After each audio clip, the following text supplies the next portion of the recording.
Olá, seja bem-vindo à nossa aula. O nosso tema é como relacionar períodos históricos e seus movimentos artísticos para a prática de curadoria de projetos culturais. O objetivo da aula é propor uma reflexão a respeito do entendimento de história e como nossas escolhas no campo da curadoria e da gestão de projetos pode ser usada na transformação da realidade material e social em que estamos inseridos. Mais do que analisar aspectos formais da história da arte ou de seus diferentes períodos, a proposta é analisar inclusive a distribuição de história como períodos em sucessão, de melhorias e avanços, revelando as intencionalidades discursivas nos processos que formam os campos de pesquisa e conhecimento, a identidade nacional e a superestrutura da nossa própria história. A história é movida pelos conflitos entre classes sociais e políticas. A resolução desses conflitos gera novas situações que criam novas condições históricas. Por exemplo, a queda do Império Romano. Após uma massiva expansão, tendo a economia baseada na mão de obra escravista, surgem novas condições de grupos proprietários. O excedente produtivo do feudalismo e a ascensão da burguesia até a queda das monarquias, nas conhecidas Revolução Gloriosa e na Revolução Francesa, levam até a tomada do Estado pela burguesia, abrindo caminho para o que nós conhecemos como democracia liberal e o nascimento do capitalismo. É dentro desses contextos que se manifestam as intencionalidades, os pensamentos, a subjetividade e a filosofia dos mais diversos agentes históricos. As artes, uma coleção de valores e linguagens pertencentes a uma tradição criativa, participam desse contexto. Inclusive a definição do que é ou não é arte, do que aceita ou não, nasce dentro desse embate de grupos dominantes e grupos dominados. No Brasil, por exemplo, a discussão a respeito do picho e do grafite. Na Alemanha, de 1937, a exposição de arte degenerada versus os movimentos modernistas. A prática da curadoria, da seleção de obras, da montagem de exposições e projetos, da realização de mostras ou de trabalhos autorais é um dos veículos que expressam nas escolhas esses conflitos históricos e a transformação da realidade material. Depois de compreender quais são os agentes históricos e o que cada movimento representa, podemos buscar na história ou na atualidade o que compõe o nosso discurso, o que queremos dizer, trazer à luz, colocar em pauta como temática dentro do contexto em que vivemos. Aquilo que é ancorado na tradição legitima o presente e aquilo do presente que, por mais revolucionário, inovador ou fora do comum, é ancorado numa tradição. A construção de narrativa dos grupos sociais é usada na formação das identidades nacionais. Elas legitimam as escolhas desses grupos a respeito do que somos e de como queremos ser lembrados, através de eventos, monumentos, pinturas, música. Por exemplo, Independência ou Morte, de Pedro Américo, no Museu do Ipiranga, ou o Monumento às Bandeiras, o famoso Deixa que eu empurro, do Ibirapuera, fazem parte da narrativa tradicional da história brasileira, ou melhor, do poder da elite paulista, assim como o Borba Gato, marca das chagas escravistas e dos horrores bandeirantistas erguidos no monumento, que enaltece os herdeiros dessa tradição. Escolher para um projeto, um movimento artístico e seus representantes constrói discurso junto com a oficialidade ou na contestação da mesma, dando voz a grupos silenciados ou excluídos da história por apagamentos sistemáticos. A noção de tempo linear e de progresso histórico que culmina no que vivemos hoje é também uma construção desses grupos hegemônicos, assim como a divisão dos períodos através da sucessão temporal em eventos com personagens heróis e vilões como figuras importantes, mas sempre tendo o povo à margem desses eventos. Meu projeto proposto é a criação de uma galeria virtual, de acesso grátis e acessível por diversas plataformas com links clicáveis e interativos. As obras dentro dessa galeria são direcionadas para a música e a tradição do jazz e da música popular norte-americana. A ideia é dar continuidade a essa pesquisa com movimentos artísticos e populares brasileiros como o picho, o grafite e as instituições como a CUFA. A exclusão no Brasil tem sua origem na racialidade, pelo escravagismo e pela concentração de renda. Arte na periferia é a voz da resistência dos grupos marginalizados, que precisam ocupar os espaços e os circuitos tradicionais e não formais de arte. Mas por que eu estou falando de jazz? O jazz nasce da população negra estadunidense, que tem sua origem no escravagismo.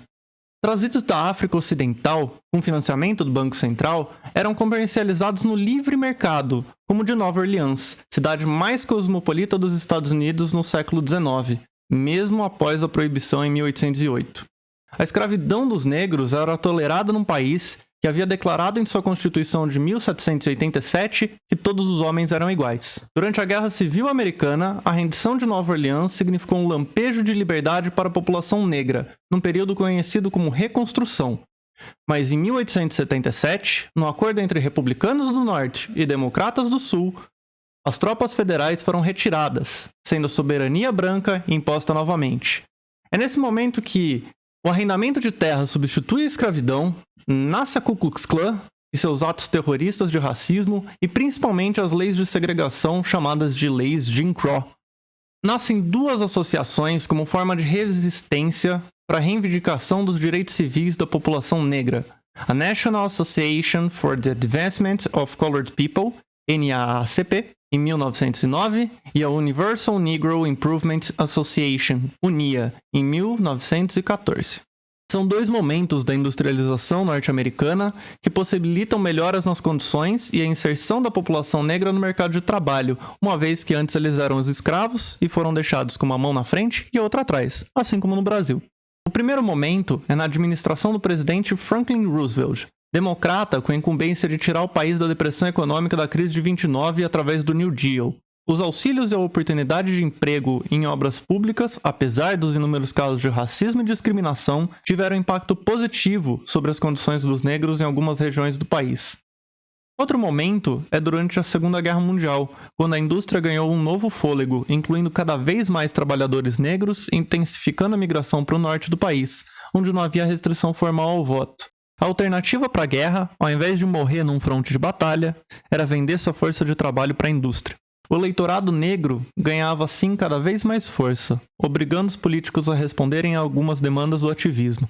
Apesar desses pequenos avanços, a discriminação estava longe de ser branda. Casos emblemáticos surgiam em todo o território estadunidense de forma institucional e através de entraves legais. Um deles, o Brown vs. Board of Education, no estado do Kansas, teve como protagonista a garota Linda Brown. Ela teve sua matrícula negada em uma escola, que apresentava argumento para exclusão, em outro caso de 1892, chamado Plessy vs. Ferguson, no qual a Suprema Corte Americana negou o direito de um negro reivindicar assento no mesmo vagão de trem que um branco. Esse episódio ficou conhecido pela frase separados, mas iguais. Ou seja, brancos e negros eram iguais, mas deveriam permanecer separados, ainda que a decisão ferisse a 14ª emenda da Constituição americana, revelando as contradições de uma sociedade na qual, simultaneamente, ecoava o discurso da terra da liberdade e do American Way of Life, mas segregava minorias raciais.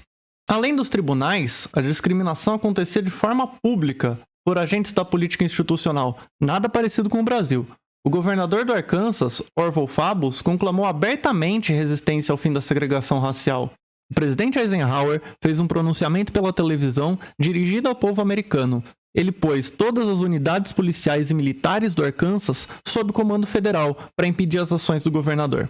As tensões sociais se agravavam ainda mais nas décadas de 60. Em 1964, um enorme passo foi dado com a aprovação do Civil Rights, legislação que declarava a ilegalidade da discriminação baseada em raça, cor, sexo, religião ou origem, dando um grande impulso à integração racial em espaços e instituições públicas. Mesmo assim, não foi suficiente para suprimir as expectativas dos cidadãos negros, ávidos por mudanças drásticas nas relações sociais. Criavam um território fértil para o ativismo com posições políticas mais radicais. Eram liderados por figuras emblemáticas da história da luta racial como Rosa Parks, Dr. Martin Luther King Jr., Marcus Garvey e Malcolm X.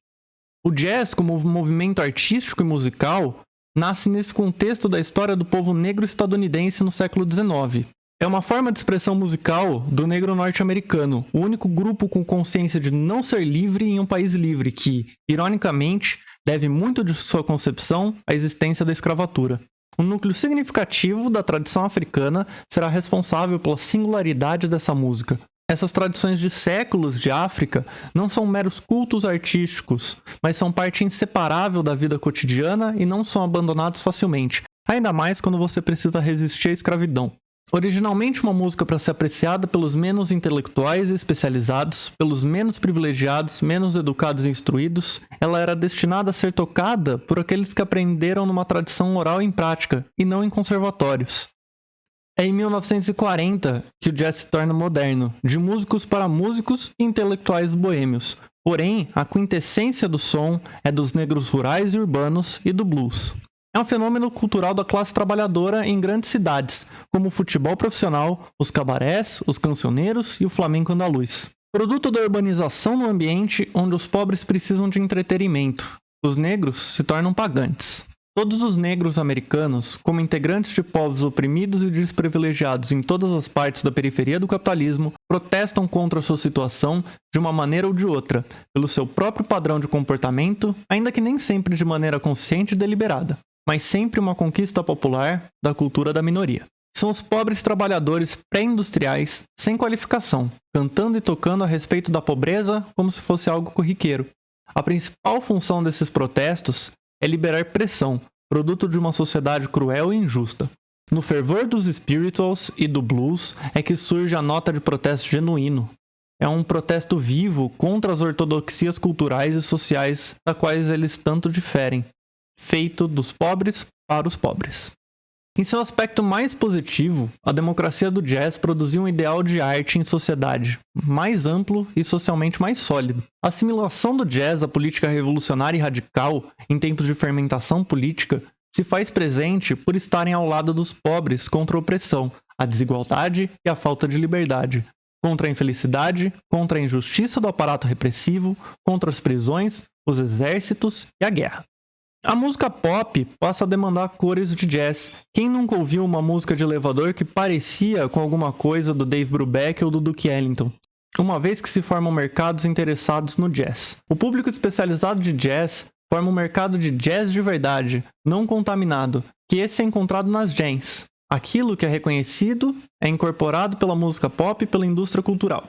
A Revolução Modernista, o bebop de 1940, é uma revolta contra o público e da submersão do músico em inundações comerciais, e principalmente a favor da igualdade juntamente com os levantes de 1930. Quando os boppers se uniram à corrente principal do jazz, na segunda metade dos anos 50, os novos músicos de vanguarda e partidários do free jazz avançavam em direção ao atonalismo e rompiam com as estruturas, alargando ainda mais a distância entre o público e os músicos numa postura mais radical e acuada. O governo americano tornou o bop como slogan comercial, ciente do valor propagandístico do jazz como produto de exportação. Dizzy Gillespie, Louis Armstrong, Dave Brubeck, entre vários outros embaixadores, faziam viagens inclusive para o Brasil, como era o caso de Frank Sinatra e Stan Getz.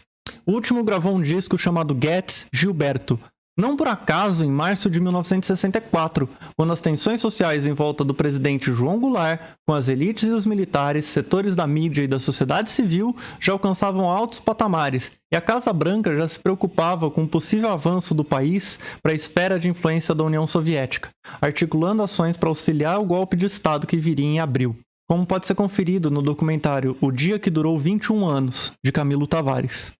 Movimentos nacionalistas, como o hard bop, ligados ao gospel e ao blues, traziam à tona o anseio por africanismo, nas mesmas décadas em que surgiam organizações urbanas como o Partido dos Panteras Negras. Nas décadas da vanguarda, com o free jazz, a situação era um tanto paradoxal. O afrouxamento da estrutura tradicional do jazz e seu movimento cada vez mais voltado para a música clássica de vanguarda o expuseram a todos os tipos de influências não jazzísticas da Europa, do mundo islâmico, da África, da América Latina e da Índia. Talvez pelo fato de o público de jazz americano ter diminuído, ou pelas intenções políticas dos músicos envolvidos. Mas ao mesmo tempo, essa vanguarda era ansiosa por reestabelecer suas ligações com a mesma tradição. A reafirmação da tradição era política, pois era conscientemente político e negro. Esse é o contexto que norteia o nosso projeto. A seguir estará disponível o tour da exposição virtual, caminhando ao longo da história das demandas e resistências da população negra estadunidense junto ao desenvolvimento da tradição e história do jazz como arte e ativismo político.